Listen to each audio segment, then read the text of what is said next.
Salut, c'est Mega Driver 16. Je vous retrouve pour une vidéo toujours sur le jeu Tour de France 2014. Une vidéo un petit peu spéciale puisque pour vous présenter les 12 légendes disponibles dans le mode Pro Team de ce jeu quand on débloque le niveau de réputation 6, comme je viens de faire ici. On va commencer donc par une présentation des légendes au niveau de la montagne, des grimpeurs, des leaders en fait. Et on peut voir tout de suite Ed Max qui en fait est Eddy Merckx. Eddy Merckx qui vaut donc 122 millions. Eddy Merckx qui est sans conteste, le plus fort de ce jeu. Puisque comme on voit au niveau de ses stats, il a du vert partout. 80 en plat, 77 en sprint, 80 en accélération, 84 en ballon, 84 en montagne, 84 en descente, 83 en contre-la-montre, 80 en prologue, 84 en endurance, 84 en résistance, 85 en récupération et 81 sur les pavés. Sprinter argent et tout le reste, chrono, montagne et puncher, c'est or. Donc effectivement, Eddy Merckx le plus fort sur ce jeu. On a ensuite à 129 millions, donc un petit peu plus cher, Miguel Indurain, qui s'appelle ici Mikel Indurain.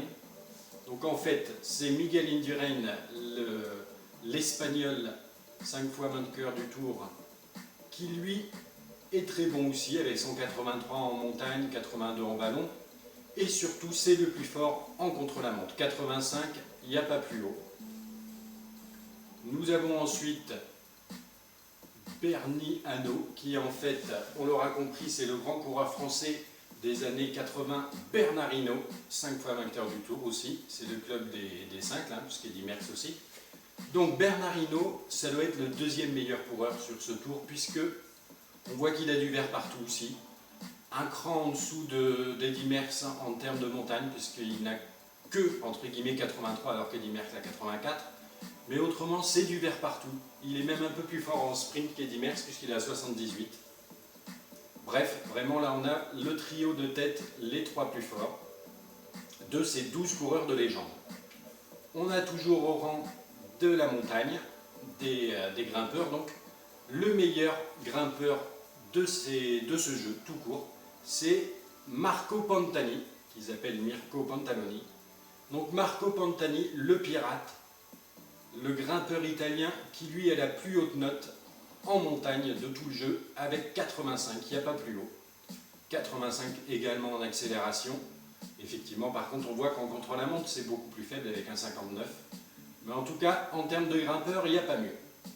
Et enfin, cinquième et dernier coureur de légende dans cette catégorie grimpeur, Richard Virenque, notre grimpeur français, Roger Virenque dans le jeu. Et ce Richard Virenque, lui, il a 84 en montagne, donc la deuxième meilleure note, hein, la même note qu'Eddy Merckx, et un cran en dessus, un point en dessous de Marco Pantani, en tout cas, un énorme grimpeur. Il faut bien admettre que tous ces coureurs de légende sont bien cheatés par rapport à leur véritable niveau. En tout cas, c'est mon avis. Quand on compare à des Froome qui n'a que 82 hein, en montagne, entre guillemets, et Virenque 84, bon, ok. En tout cas, revenons sur Richard Virenque au niveau des coureurs de légende. Très très bon grimpeur, comme on peut voir. Très bon en ballon aussi, en accélération. C'est une médaille d'or, effectivement, en montagne et un puncher argent. Au niveau des sprinters, on retrouve deux coureurs de légende. Deux coureurs de légende, l'Allemand en premier, Erik Zabel, qui a remporté plusieurs fois le maillot vert sur le Tour. Très très bon sprinter qui s'appelle Erin Zebal dans le jeu. Il a 84 en sprint, 85 en accélération. Donc ce n'est pas le plus fort en sprint. Il a 84, si on regarde Kittel, il a 83. Donc il est quand même plus fort à ce niveau-là. Cavendish a quoi 82, Greipel 82, Sagan 80, bon ok. En tout cas, 84 en sprint, 85 en accélération pour l'Allemand Erik Zabel. Mais en plus d'être un énorme sprinter, puisqu'il est sprinter or bien évidemment, il est aussi puncher argent, puncher bronze, puisqu'on peut voir en vallon il a 75. C'est quand même énorme pour un sprinter, donc ce n'est pas qu'un pur sprinter, en plat il a 75. Il est également puncher. coureur très intéressant. Et la deuxième légende au niveau du sprint, c'est Cipollini, l'Italien, le fantasque sprinter italien, qu'ils appellent ici Marco Capoligno. Ok, Mario Cipollini. Mario Cipollini, c'est lui qui a la meilleure note en sprint, 85. C'est le plus fort. Un point de plus que Zabel, 83 en accélération. Par contre, un peu moins en vallon, donc effectivement, lui, c'est le sprint pur. Sprint massif pur, c'est le meilleur sprinter du jeu. Et donc, bien évidemment, médaille d'or dans cette catégorie. Au niveau des punchers, nous retrouvons 3 coureurs de légende. Le premier d'entre eux étant ici Polo Bottoni, qui en fait c'est B. Bettini, le puncher italien, vainqueur de San Remo, de Megapharma Quick-Step et de Liège-Bastogne-Liège, je pense aussi en tout cas. Un très très bon puncher du début des années 2000, il me semble. Et lui, ses statistiques, donc puncher or bien évidemment, c'est 82 en accélération, 85 en ballon, je pense qu'il n'y a pas mieux en ballon. Une belle endurance, une belle résistance aussi. Nous avons ensuite le coureur belge, ici qui s'appelle Fred Van Doebrik. En fait, c'est Van den Broek. Et ce Van den Broek, il est médaille d'or en punch et il a quand même une médaille de bronze en montagne. Intéressant, il peut être intéressant aussi ce coureur. Avec 78 en plat, 82 accélération, 84 ballons et en pavé 76. Donc ça peut être aussi intéressant sur l'étape des pavés. Très très bon coureur, donc le deuxième coureur de légende dans la catégorie puncher. Et on arrive ensuite à notre Laurent Jalabert national, en tout cas pour les Français, qui s'appelle ici Louis Jules Aubert, pourquoi pas, qui lui a des stats aussi très intéressantes. Un puncher or, montagne argent, chrono or. Et effectivement, il n'y a que du vert et du blanc. Accélération 78, vallon 84, montagne 77, très bon descendeur aussi à 83. Ils lui ont mis un 79 en chrono. Je n'avais pas forcément le souvenir qu'il était si fort que ça en chrono, mais pourquoi pas. Prologue très bon aussi, endurance, résistance, récupération. Donc, coureur très intéressant, Laurent Jalabert, le troisième coureur de légende dans la catégorie puncher. Et enfin, dans la catégorie polyvalent, nous retrouvons les 2 derniers coureurs de légende présents dans le jeu, sur les 12 donc, que je suis en train de vous présenter. En premier, Johan Mousseau. Ici, Jan Masseu, pourquoi pas. Donc lui, le meilleur en pavé, tout court. Il n'y a pas de contestation possible, hein. De toute façon c'est conforme à la réalité, avec les Paris-Roubaix dans son escarcelle. En tout cas, un coureur de légende des classiques, en particulier des pavés, 84 en plat, 85 en pavé, c'est la meilleure note. 76 en descente, oui bon après, c'est surtout son 85 en pavé qui est monstrueux. Donc c'est le premier coureur de légende dans la catégorie polyvalent. Et le 12e et dernier coureur de légende de ce jeu, toujours dans la catégorie polyvalent, on retrouve l'anglais spécialiste du contre-la-montre, Boardman, qu'ils ont appelé ici Chris Boardman, en fait c'est Boardman donc. Boardman qui est en 77 en plat et 83 en contre-la-montre. Alors c'est pas la meilleure note en contre-la-montre, mais c'est quand même une des toutes meilleures et il est bien évidemment chrono médaille d'or. Voilà pour la présentation de ces coureurs de légende. Et donc maintenant que je me suis évertué à les débloquer, je vais sûrement en sélectionner quelques-uns. Je ne sais pas encore qui, hein, sûrement Eddy Merckx quand même, le top du top, avec un petit Virenque et un petit Jalabert pour l'aider même s'il n'en a pas besoin. Et puis en sprinter, les deux m'intéressent, hein, mais j'aurai peut-être pas l'argent pour tout le monde, donc je ferai ça dans une prochaine vidéo. Je vais commencer un tour complet, hein. Il n'y a pas de raison de faire un tour rapide pour le coup une fois qu'on a cet effectif.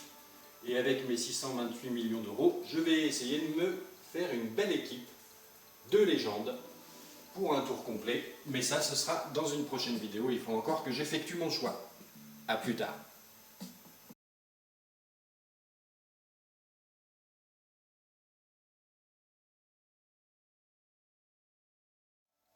Salut, c'est Mega Driver 16.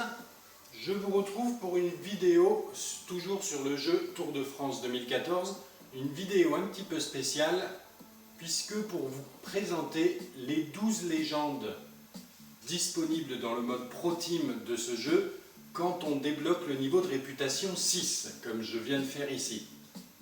On va commencer donc par une présentation des légendes au niveau de la montagne, des grimpeurs, des leaders en fait. Et on peut voir tout de suite Ed Max qui en fait est Eddy Merckx. Eddy Merckx qui vaut donc 122 millions. Eddy Merckx qui est sans conteste, le plus fort de ce jeu. Puisque comme on voit au niveau de ses stats, il a du vert partout. 80 en plat, 77 en sprint, 80 en accélération, 84 en ballon, 84 en montagne, 84 en descente, 83 en contre-la-montre, 80 en prologue, 84 en endurance, 84 en résistance, 85 en récupération et 81 sur les pavés.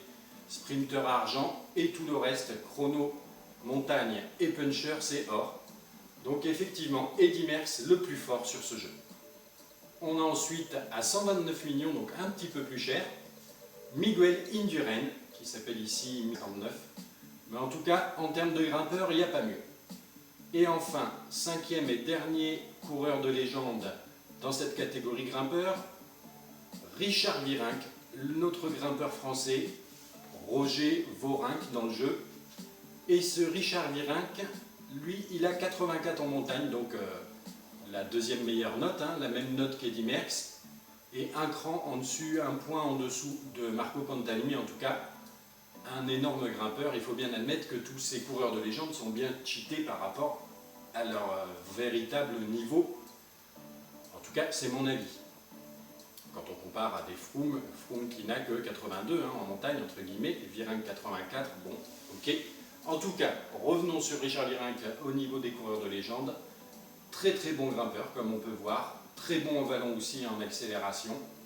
C'est une médaille d'or, effectivement, en montagne et un puncher argent. Au niveau des sprinters, on retrouve deux coureurs de légende. Deux coureurs de légende, l'Allemand en premier, Erik Zabel, qui a remporté plusieurs fois le maillot vert sur le Tour. Très très bon sprinter qui s'appelle Erin Zebal dans le jeu.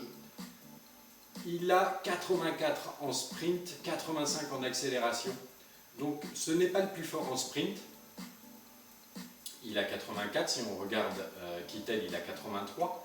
Donc il est quand même plus fort à ce niveau-là. Cavendish a quoi? 82, Greipel 82, Sagan 80, bon ok. En tout cas, 84 en sprint, 85 en accélération pour l'Allemand Erik Zabel. Mais en plus d'être un énorme sprinter, puisqu'il est sprinter or bien évidemment, il est aussi puncher argent, puncher bronze, puisqu'on peut voir en vallon il a 75. C'est quand même énorme pour un sprinter, donc ce n'est pas qu'un pur sprinter, en plat il a 75. Il est également puncher, coureur très intéressant. Et la deuxième légende au niveau du sprint, c'est Cipollini, l'italien, le fantasque sprinter italien, qu'ils appellent ici Marco Capoligno, ok. Mario Cipollini. Mario Cipollini, c'est lui qui a la meilleure note en sprint, 85, c'est le plus fort. Un point de plus que Zabel, 83 en accélération. Par contre, un peu moins en vallon, donc effectivement, lui, c'est le sprint pur. Sprint massif pur, c'est le meilleur sprinter du jeu.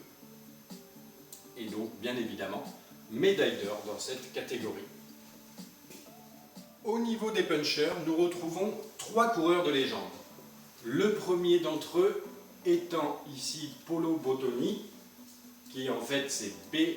Bettini, le puncher italien, vainqueur de San Remo, de Megapharma Quick-Step et de Liège-Bastogne-Liège, je pense aussi, en tout cas. Un très très bon puncher du début des années 2000, il me semble. Et lui, ses statistiques, donc puncher or bien évidemment, c'est 82 en accélération, 85 en ballon, je pense qu'il n'y a pas mieux en ballon. Une belle endurance, une belle résistance aussi. Nous avons ensuite le coureur belge, ici, qui s'appelle Fred Vandenbroucke. En fait, c'est Vandenbroucke. Et ce Vandenbroucke, Il est médaille d'or en punch et il a quand même une médaille de bronze en montagne. Intéressant, il peut être intéressant aussi ce coureur. Avec 78 en plat, 82 accélération, 84 vallons et en pavé 76. Donc ça peut être aussi intéressant sur l'étape des pavés. Très très bon coureur, donc le deuxième coureur de légende dans la catégorie puncher. Et on arrive ensuite à notre Laurent Jalabert national, en tout cas pour les Français, qui s'appelle ici Louis Jules Aubert, pourquoi pas, qui lui a des stats aussi très intéressantes. Un puncher or, montagne argent, chrono or. Et effectivement, il n'y a que du vert et du blanc. Accélération 78, vallon 84, montagne 77, très bon descendeur aussi à 83. Ils lui ont mis un 79 en chrono. Je n'avais pas forcément le souvenir qu'il était si fort que ça en chrono, mais pourquoi pas. Prologue très bon aussi, endurance, résistance, récupération. Donc, Miguel Indurain. Donc en fait, c'est Miguel Indurain, l'Espagnol 5 fois vainqueur du Tour, qui lui est très bon aussi, avec son 83 en montagne, 82 en vallon. Et surtout, c'est le plus fort en contre-la-montre. 85, il n'y a pas plus haut. Nous avons ensuite Bernie Hanot, qui en fait, on l'aura compris, c'est le grand coureur français des années 80, Bernard Hinault, 5 fois vainqueur du Tour aussi, c'est le club des 5, là, puisqu'Eddy Merckx aussi. Donc Bernard Hinault, ça doit être le deuxième meilleur coureur sur ce Tour, puisque on voit qu'il a du vert partout aussi. Un cran en dessous d'Eddy Merckx en termes de montagne, puisqu'il n'a que, entre guillemets, 83, alors qu'Eddy Merckx a 84. Mais autrement, c'est du vert partout. Il est même un peu plus fort en sprint qu'Eddy Merckx, puisqu'il est à 78. Bref, vraiment là on a le trio de tête, les trois plus forts, de ces 12 coureurs de légende. On a toujours au rang de la montagne, des grimpeurs, donc le meilleur grimpeur de ce jeu, tout court, c'est Marco Pantani, qu'ils appellent Mirko Pantaloni. Donc Marco Pantani, le pirate, le grimpeur italien qui lui a la plus haute note en montagne de tout le jeu avec 85, il n'y a pas plus haut. 85 également en accélération. Effectivement, par contre, on voit qu'en contre-la-montre, c'est beaucoup plus faible avec un 50.